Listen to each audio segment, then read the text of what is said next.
Bonjour, nous sommes le lundi 26 août 2024 et le sujet sera les pertes d'emploi en hausse des patrons au premier semestre, c'est-à-dire janvier à juin 2024, qui sont en hausse également par rapport à la même période un an plus tôt. Près de 30 000 chefs d'entreprise ont perdu leur emploi au premier semestre, soit un cinquième de plus que l'an dernier à la même époque, selon l'association GSC et le cabinet Altares. Et le chiffre exact, c'est 29 958, principalement des entreprises de moins de 5 salariés.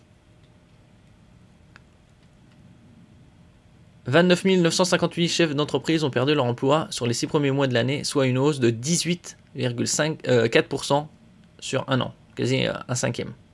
Pour rappel, sur l'ensemble de l'année 2023, Altares avait dénombré 57 729 défaillances d'entreprises en augmentation de 35,8% par rapport à 2022. Donc là, on est en hausse par rapport à 2023, qui était déjà en hausse par rapport à 2022. Malgré l'envie d'entreprendre qui règne en France depuis une vingtaine d'années, environ 4 entreprises sur 10, donc c'est-à-dire 40%, ne souffleront pas leur 5e bougie. Remarque dans le communiqué publié dimanche, Thierry Millon, directeur des études Altares, évoquant le traumatisme subi par ses patrons, en particulier le tiers âgé de plus de 50 ans qui envisageront plus difficilement leur rebond. Après 50 ans, c'est assez avancé, c'est senior, et certains choisissent de quitter le pays pour remonter des entreprises ailleurs, parce que c'est plus facile. Les petites entreprises sont les plus touchées. Les gérants de structures de moins de 5 salariés représentent près de 9 pertes d'emplois sur 10. Le nombre de dirigeants d'entreprises de 6 à 9 salariés touchés est en hausse de 40,2% à 1661.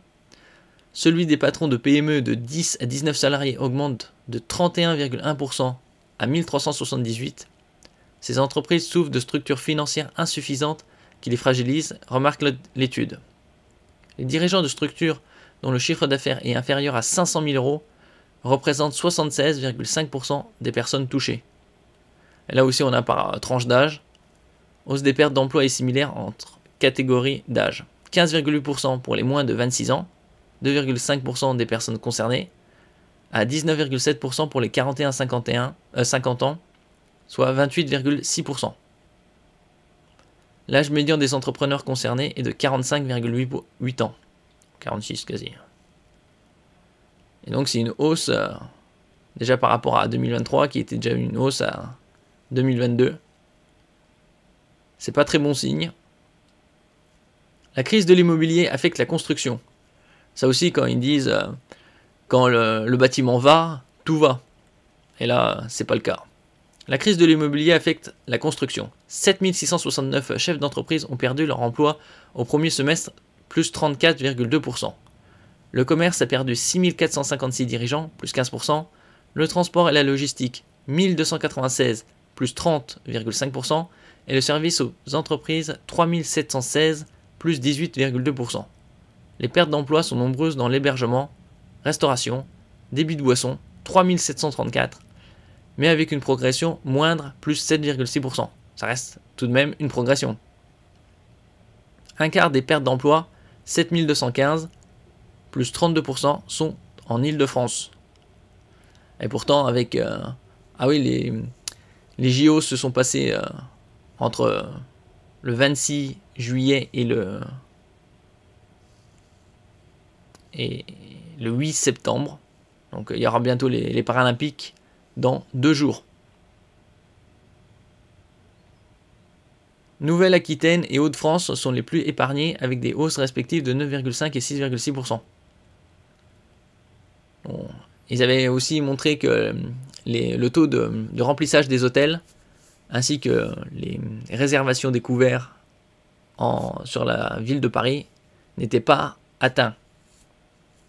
C'était bien loin d'être saturé. Et surtout avec les Jeux Olympiques Paralympiques n'ont pas le même succès que les Jeux Olympiques. Il y a bien moins de touristes. Nos créateurs d'emplois et de richesses sont abandonnés dès lors que leurs navires chavirent, regrette Anthony Streicher, président de l'association GSC garantie sociale des chefs d'entreprise.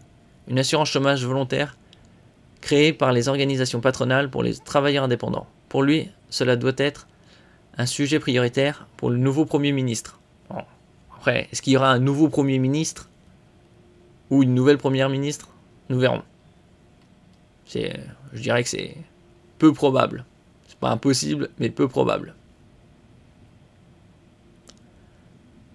Laurent Saint-Martin, directeur général de Business France, estime auprès de l'AFP que les chefs d'entreprise vont sans doute utiliser cette séquence de la REF et de la rentrée en général pour mettre une saine pression sur la nécessité de continuer la politique économique menée ces dernières années, qui a apporté un début de réindustrialisation dans notre pays. Un début, mais pas assez conséquent encore. Comme certains disent qu'il a fallu une bonne décennie ou 2 décennies pour tout détruire, il en faudra autant pour tout reconstruire. Des améliorations de la balance commerciale et surtout un regain de l'emploi dans notre pays, notamment industriel. Puisqu'un pays qui ne produit pas ne vend rien.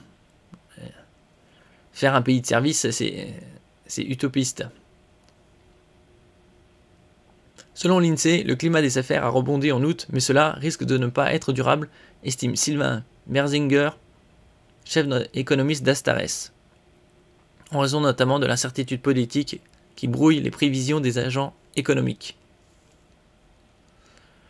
Oui, pour l'instant, il n'y a pas de prévision de nouveau Premier ministre, donc il y aura pas mal de tensions politiques.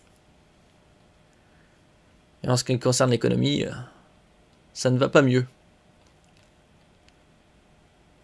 Merci pour votre écoute. N'oubliez pas de mettre un j'aime, un commentaire, de partager et de vous abonner à la chaîne. À la prochaine fois.